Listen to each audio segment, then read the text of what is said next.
Aujourd'hui, c'est moi Sandoz qui suis là pour vous aider à repérer les escrocs du CPF. C'est fini pour les barassés. C'est fini pour les barassés. Aujourd'hui, c'est moi Sandoz qui suis là pour vous aider à repérer les escrocs du CPF. C'est des gens qui m'appelaient tout le temps. Je me suis fait passer pour un client intéressé. Rendez-vous dans un café. Par exemple, on a un mec qui va venir à faire rentrer là.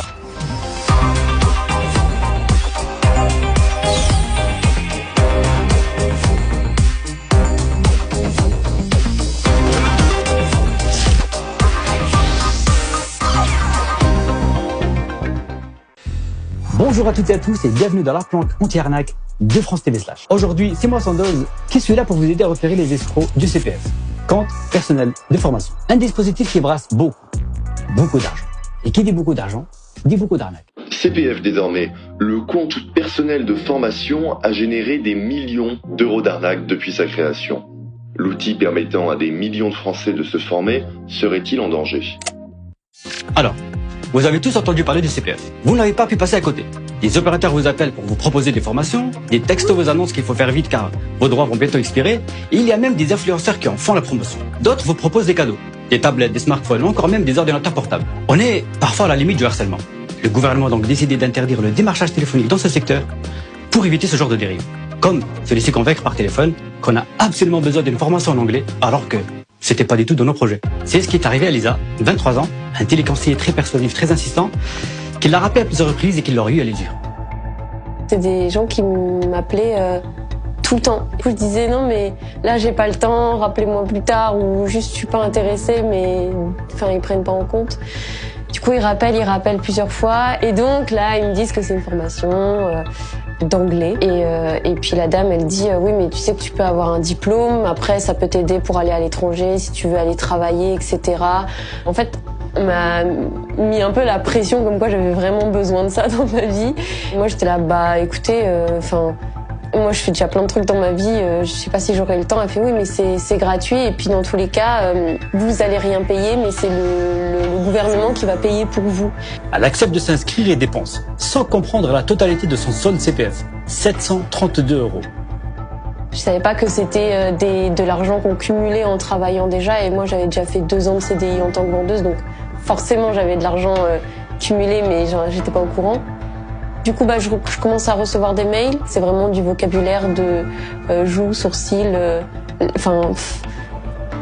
tout bête quoi. Donc voilà, donc j'en ai reçu des mails comme ça pendant 1 mois. Et puis après, ça s'est stoppé et j'ai jamais reçu de diplôme ou quoi que ce soit. Lisa n'est pas la seule à être déçue de ce centre de formation. Nous avons retrouvé plusieurs clients mécontents. Un pilote de ligne qui a payé 2500 € de formation, je cite, d'une extrême nullité. Un autre dit avoir souscrit suite à la promesse d'une tablette en cadeau. C'est totalement illégal. Pire encore. Et une autre personne nous affirme avoir été inscrite sans son consentement. Elle se retrouve débitée de 1500 € pour 1 mois de cours d'arabe à distance. Comme l'argent ne sort pas directement de leur poche, aucun n'a pensé à porter plainte. Pour comprendre, nous sommes allés frapper à la porte du centre de formation en question. Situé en région parisienne, son propriétaire possède plusieurs entreprises de formation. Il refuse de nous donner une interview, mais il nous laisse entrer. Alors nous le filmons en caméra cachée. À l'entendre, ce n'est pas réellement de sa faute si les clients se font harceler.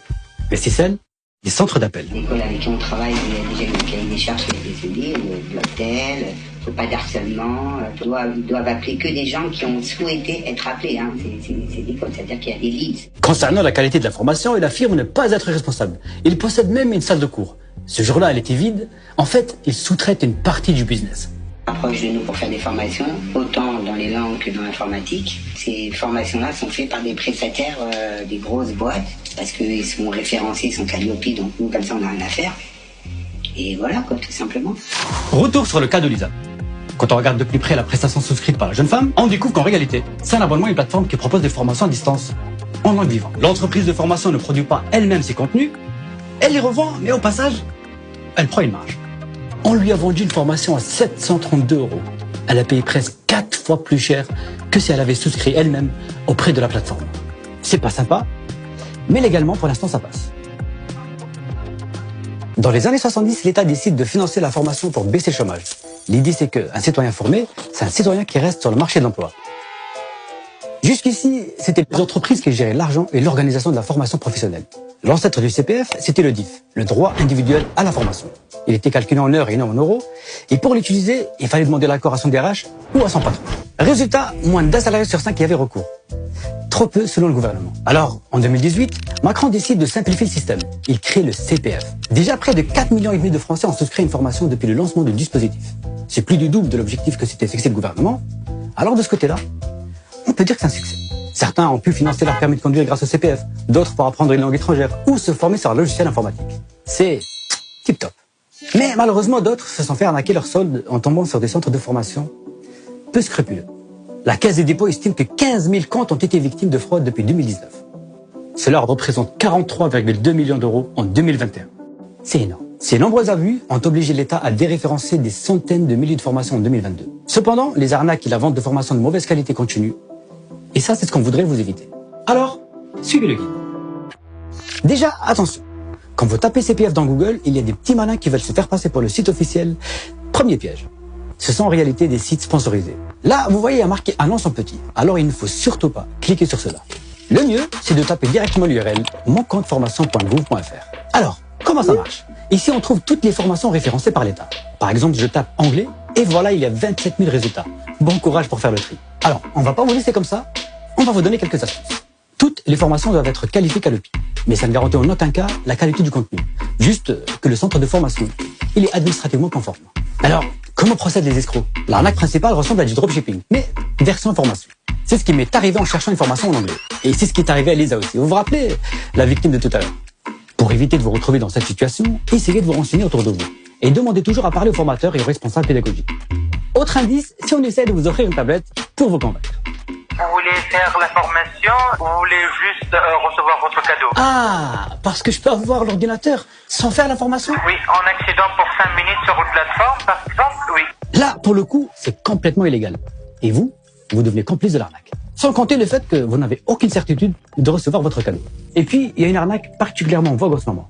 Ce jeune homme en a même fait ouvertement la pub sur son Snapchat. Son pseudo est explicite, CPF liquide. Et il propose de vous aider à récupérer une partie de votre solde CPF en cash. Je me suis fait passer pour un client intéressé. Rendez-vous dans un café. Comment ça se passe? C'est très simple, on a conscience. Comme je l'ai avant, une formation, c'est quelque chose que tu ne fais pas. Quand on va te rentrer dans notre base de clients, on va patienter dessus tout le monde. Ensuite à ça, il y a un calcul d'heure qui est fait par rapport au montant que tu as. Et nous, on a un logiciel de formation à distance qui stabilise les heures. Et suite à ça, le gérant fait son processus pour avoir l'argent. Et je te parle honnêtement, c'est possible qu'il y ait une enquête de satisfaction sur la société. Et ils peuvent t'appeler pour savoir si la formation s'est bien passée. Moi, j'ai déjà fait à mes parents, il a fait à ses parents. Ils ont déjà appelé, mais c'est rare, c'est rare. Ils ont déjà appelé pour savoir si la formation s'était bien passée, si le formateur était correct, etc. Juste à répondre à 2-3 fois oui, tout se passe bien. Voilà, après, Mon interlocuteur, il a 21 ans. Et il dit être étudiant. Et en gros, on essaie de faire passer un maximum d'étudiants pour faire un maximum de chiffre d'affaires. C'est un petit peu notre idée, sur la santé des mailles du filet. C'est quoi tous les deux? On fait ça tous les deux avec un autre ami et on a d'autres commerciaux dans la France. C'est mieux ça que j'ai des clients dans toute la France. Par exemple, moi, j'ai des clients sur Paris comme j'ai des clients à Marseille. Là, cet été, on a fait une pause. Et vous faites combien de bruit? Par exemple, on a un million de chiffre d'affaires à faire rentrer là. Je sais qu'on meilleur ami veut faire rentrer très vite, mais c'est pas possible. C'est pour ça qu'on va faire ça, je pense, en 6-7 mois. Et puis après, on va arrêter ça. 1 million. 1 million d'euros à faire passer dans les 6 prochains mois. Mais attention, si vous vous rendez complice de cette arnaque, la Caisse des dépôts peut engager des poursuites contre vous. Vous risquez non seulement de tout devoir rembourser, mais également de payer une très grosse amende. Alors moi, je voudrais m'adresser à tous les jeunes qui commencent à avoir de l'argent sur leur CPF. On sait que c'est pas facile quand on est jeune, on sait que c'est la galère, on sait que parfois on peut manquer d'argent, mais prenez bien garde à 2 choses. Quand vous acceptez une proposition qui est trop belle, que ce soit sur le CPF ou sur autre chose, c'est qu'elle est trop belle et donc il faut pas la prendre. Si vous acceptez d'échanger vos droits CPF contre un iPhone, contre un iPad, contre de l'argent liquide, vous participez à une fraude et vous n'êtes pas victime, vous êtes complice. Mais surtout, et je dirais que c'est encore plus important, vous allez perdre la possibilité de vous former, peut-être dans 6 mois, peut-être dans 1 an, peut-être dans 2 ans. N'engagez pas votre avenir de cette manière-là. Voilà, vous l'avez compris, pour ne pas se faire arnaquer, c'est désormais entre vos mains. Vous savez comment faire et comment ça fonctionne, ça devrait être beaucoup plus facile. Si malheureusement vous êtes fait arnaquer, gardez bien les échanges et les emails que vous avez avec les escrocs. Et surtout, écrivez à la Caisse des dépôts, ils peuvent accepter de vous recréditer votre solde. Et ça c'est plutôt la bonne nouvelle. Et n'oubliez pas, si vous vous êtes laissé convaincre par un opérateur peu scrupuleux, vous avez 14 jours pour vous rétracter. 2 clics sur votre espace personnel et le tour joue. Eh bien voilà, vous ne pouvez plus vous faire arnaquer sur le CPF. Vous savez maintenant comment profiter de votre solde de la meilleure des manières. C'était Sandoz, à bientôt.